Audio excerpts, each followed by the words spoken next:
Assalamualaikum warahmatullahi wabarakatuh. Perkenalkan, nama saya Nurul Wahdania dari kelas 1A D3 Administrasi Bisnis. Yang pertama yang akan saya jelaskan yaitu etika dalam percakapan. Pembicara yang baik adalah pendengar yang baik. Nah, anjuran atau larangan dalam etika percakapan yang pertama, jangan memotong pembicaraan orang lain. Yang kedua, jangan langsung mengatakan tidak setuju pada pendapat orang lain. Yang ketiga, beri kesempatan orang lain untuk berbicara. Yang keempat, hargai pendapat orang lain. Yang kelima, jangan terlalu menggali informasi pribadi. Dan yang keenam, ambillah topik yang lawan bicaranya tahu tentang topik itu. Serta saat berbicara, pandangan Anda harus ke lawan bicara Anda agar sopan. Yang kedua adalah etika percakapan dalam media sosial. Nah, yang pertama itu, jika ingin keluar dari grup, harus izin terlebih dahulu. Dan yang kedua, jika ingin meneruskan pesan seseorang, harus izin terlebih dahulu. Yang ketiga, jangan menggunakan multi pesan. Yang keempat, yaitu bicarakan hal yang relevan untuk semua orang. Yang ketiga, yaitu kode etik dalam penerimaan telepon. Yang pertama, jangan pernah mengangkat telepon ketika sedang membawa kendaraan, karena itu dapat membahayakan diri Anda sendiri dan orang lain. Yang kedua, ketika Anda sedang berada dalam pertemuan bisnis, sebaiknya HP Anda itu di-silent atau dimatikan saja. Yang ketiga itu, ketika Anda sedang berdiskusi, lalu Anda mendapat telepon, terimalah telepon di tempat yang jauh dari diskusi. Izinlah terlebih dahulu agar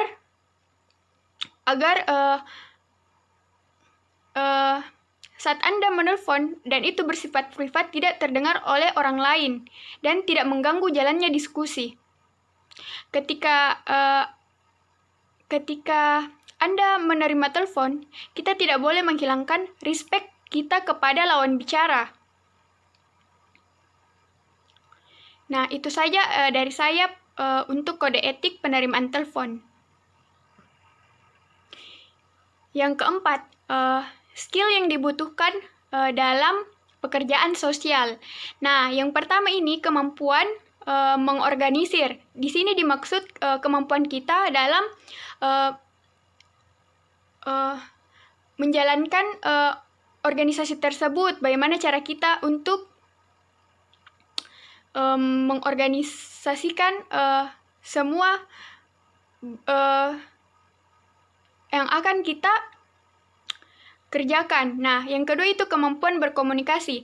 Dalam pekerjaan sosial, kemampuan berkomunikasi ini sangat penting karena agar apa yang kita sampaikan bisa diserap oleh lawan bicara kita. Yang ketiga itu kemampuan melayani. Kita sebagai pekerja sosial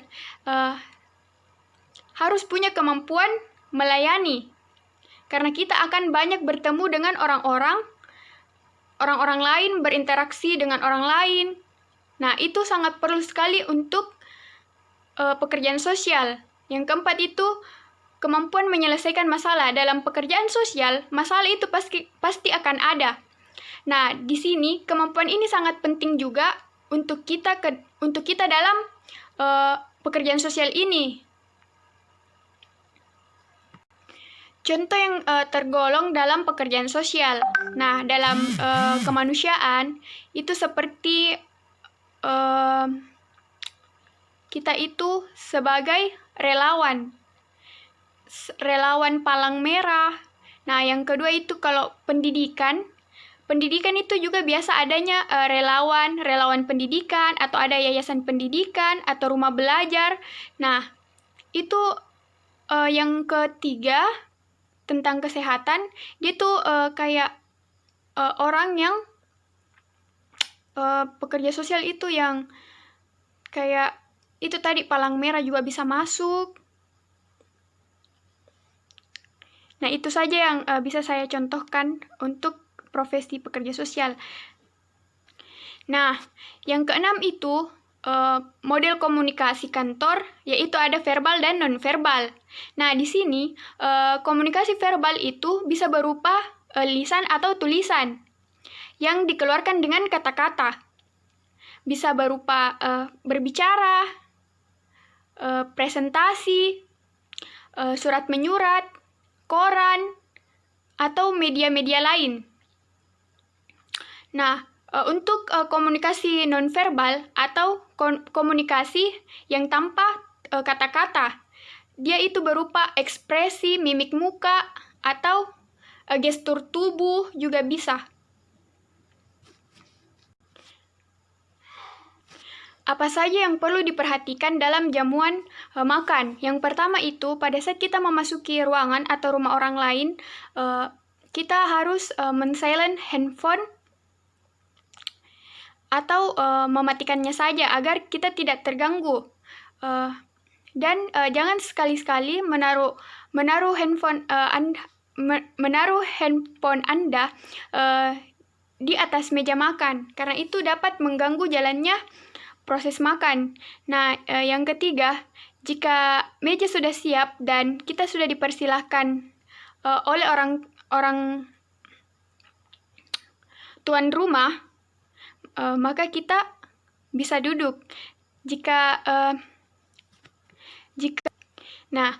Duduk di sini kita harus duduk tegak, tetapi nyaman, dan jangan pernah membungkuk atau menyilangkan lengan. Nah, yang kelima, jika serbet di piring, kita harus menaruhnya di pangkuan kita. Atau jika serbetnya juga di sebelah piring, kita juga bisa menaruh di pangkuan kita. Terus setelah itu, makanlah atau kunyahlah makanan tanpa bersuara. Jangan sekali-sekali suaranya tuh makan begini.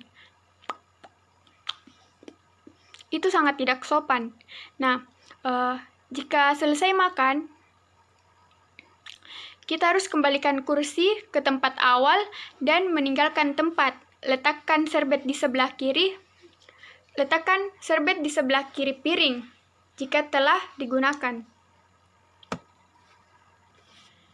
Alat-alat yang digunakan saat jamuan makan, yang pertama itu piring makan, piring roti, pisau roti, napkin, sendok sup, sendok makan, garpu, pisau makan, pisau untuk dessert, dan gelas untuk air minum, untuk wine glass juga bisa. Terima kasih.